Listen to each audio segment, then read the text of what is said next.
Ladies and gentlemen, thank you so much for joining me for another installment of the Steam Shuffle. My name is Asher, and today we are looking at Bret Airborne. I have absolutely no idea how I came across this game, how it got added into my Steam library, but I was just kind of going through one day. I was like, what's that? Let's try it. So here we are. The very definition of the Steam Shuffle roulette. This is how I got this one. And I'm going to kind of walk you guys through exactly what I experienced the first time I played it, because I think it was interesting. I didn't look up this game at all. I just saw it on here, played it, and I found out what it was from there.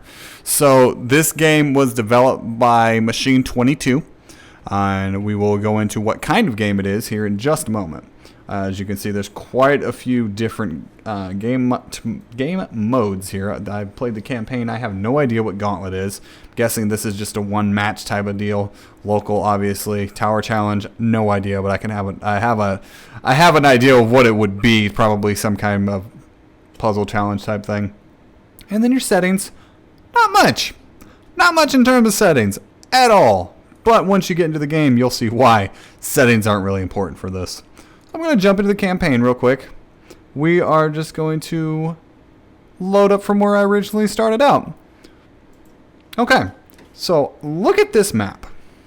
This is what you start off with a little bit of, what do you call it? A little bit of storytelling going on, a little bit of exposition, and you're off from there. So this is me on this little guy right here, and I didn't know if it was like a real-time strategy game or what. So then I finally figured out how to move, and I clicked this guy right here, and you fly over, and you fight. It's a match 3 game. It's a match 3 game with a twist. So you have different powers that you can use, and you have these cannonballs here, and these cannonballs you actually have to match to do damage to the other person. So I don't think there's actually a timer as to when you can move. It's more of a strategy rather than a fast-paced hurry up and get things matched over. And there are a couple of key gameplay elements in this. One, matching 4 lets you go a second time. So it goes back and forth, turn to turn to turn. Matching 4 is crucial to getting combos and doing as much as you can without him going. So I'm going to match 4 there again. You'll see these here. These are armor repairs, so that'll heal your ship when you take damage. And the cannonballs are really not the only way to do damage, but you do have a couple of special abilities, like this guy here. It's a lightning strike. If he has 6 of the blues saved up, he can just hit me for 10 points of damage and end his turn immediately.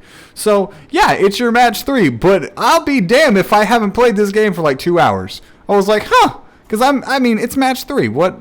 Oh, well, it's the same thing. All right, so it's his turn. He takes his turn. He does his one move, and that was it. He didn't do much that turn. So I'm going to get me some red gems there. I even have enough to use one of my abilities the next turn if I want to. And you go back and forth like this. It's so simplistic, yet it's actually a different twist that I haven't seen before. I say that without playing Puzzles and Dragons. This may be similar to that from what I've read about it. I really want to play that one, and it's on my DS. I just haven't got around to it.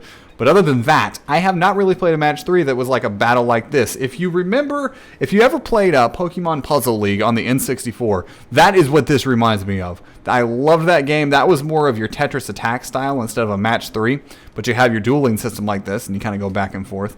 But this one has way more strategy in it. It's not a... Like I said before, it's not really speed that's going to get you here. It's doing the right moves and thinking and knowing when to heal or something like that, knowing when to use your powers. And it's a twist that I haven't seen before that I found surprisingly refreshing. One of my abilities here, this piracy point, is if I match something on his side, I get extra resources for it. And there's his lightning strike, so I take a little bit of damage, but that immediately ends his turn. So the only thing I can really do right now is stock up on some more red. But I think I'm going to go reload, give myself 3 more cannonballs, and that immediately ends my turn. So if I were to do that and things were to match up, then I'm obviously going to hit him right off the bat too. I think he just stole my cannonballs too. I may have missed that. And I'm going to do it again. So I got even more cannonballs. Now it's his turn again. So it's turn-based match 3 strategy game. I mean, it's different. I'll give it that. It's different. and I can't believe I played it as much as I can for the simplicity of it. But there actually is a fairly... I mean, this is on normal difficulty. I've had my ass handed to me on level 1 because I wasn't really sure what was going on. Like, I was trying to do it real quick and get everything going real quick, and it doesn't give you much of a tutorial. Or, I mean, it does, but all it really tells you is like, okay, here's your resources and get cannonballs, go. It doesn't explain a whole lot. Like, these right here, these maneuver points. If I have 5 of these, which you get by matching more than 3 a lot, you get bonuses on what these do. So if I have 3 movement points, I get 5 cannonballs instead of 3. My repair here will repair 10 points of armor instead of 5. So there's quite a bit of strategy to it. Not like esport level strategy, but it's strategy nonetheless. And I looked it up. I don't know when I got this. Right now, it is on sale for about the next week and a half for $2.50. For $2.50 to get a few hours of enjoyment, this isn't bad at all. This one's not going to be a really long video because there's not a whole lot to show here. But I did want to bring this to everyone's attention. I mean, I think it kind of actually deserves a look just for trying something different. I could be completely wrong. There could be a whole genre dedicated to this match 3 system. I mean, obviously for match 3, but battle match 3 like this. But this is the first time I've seen it. The story's weak. The animations are what you see. They're not flashy or anything, but hey, if I find myself playing it for more than a couple of hours out of my vast library of Steam games, then it's kind of a win in my book. So I'm really close to dying right now. And he's not even anywhere near it. He could probably take me out next turn. I'm going to go ahead and go for the heal. My emergency repair. These here you actually select. You get these from shops. So you can have different power-ups and different abilities based on whatever you so choose. I'm not getting much right now, though, that I can do. He's going to steal my cannonball. He's going to knock me out. Get a 4 of a kind, a 6 of a kind. Heal all the way up, steal all those resources. Oh my god. And boom. I am pretty much dead, guys. I mean, I don't think I can come back from this one. Burglarize. Let's steal his stuff. That'll work, right? So this I think might be kind of broken. I can straight up just steal every resource he has for 111, and since I'm getting more from his, constantly going up until I steal pretty much everything, that kind of... It's obviously not meant to be balanced, okay? I mean, maybe they tried, but it's a match 3 game. Come on. And I've been defeated. So I return to map. Mission failed. I can start a new game.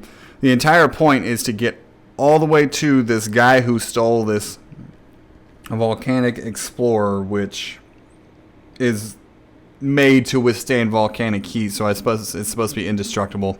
I'm guessing you want to get to him before this fills up or you're going to fail the mission.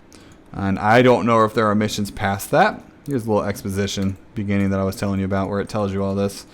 Yeah, not a looker. Not a looker in the slightest. This is the Invincible Machine's mine. Who's that? That's my evil twin brother. Well, he's actually a cloning experiment that went wrong. I was in college and... Shut up, you fool. Yeah, don't ever bring up the experimentation that you do in college, guys. That's how bad. That's all bad. Gonna float my little balloon over there. You got 3 lives to try to beat the campaign. And it might be a little fun playing with someone else. I mean, it's $2.50 on sale right now. Normally, it's $10. Would I recommend this for $10? Hell no. I probably got in a bundle that I didn't even realize I got. But for $2.50, why not, you know? Give the guys a little bit of love. The only other game I saw on Steam was a Human Extermination Simulator, I think is what it was called, which I might have to check that one out just because it's piqued my curiosity. But other than that, I mean, it's definitely worth a look, especially if you're into match 3s, or if you got younger children who are into match 3s. This could be one that could be kind of fun for them. I'm probably not really going to play it much more after this video, but it caught my attention. I thought it was worthy of a little bit of praise.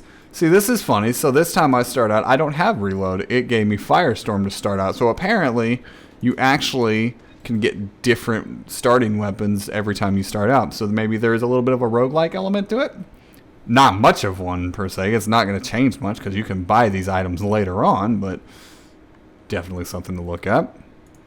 Let's see if I can actually get a win before I finish here. So you get gold after every win as well. And you can find gold throughout the overworld map. So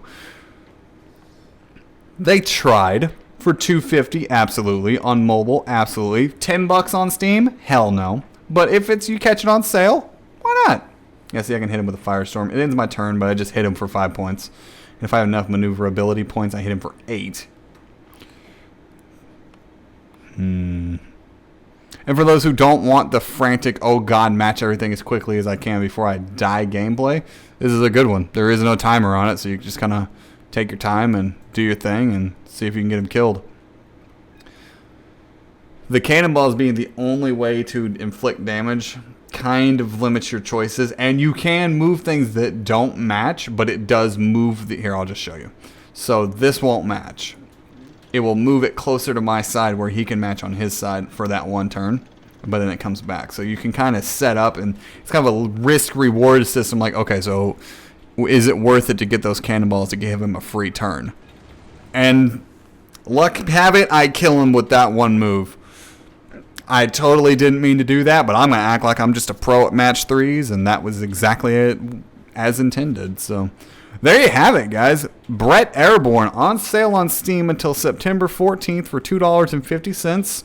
A nice little twist to the match 3 formula that I personally have not came across. If there are others out there that are similar to this, let me know in the comments section. I might go check them out because I do like myself a puzzle game every now and then, specifically a match 3 or something similar. And other than that, thank you so much for joining me for another episode of the Steam Shuffle. My name has been Asher. I will see you guys next time.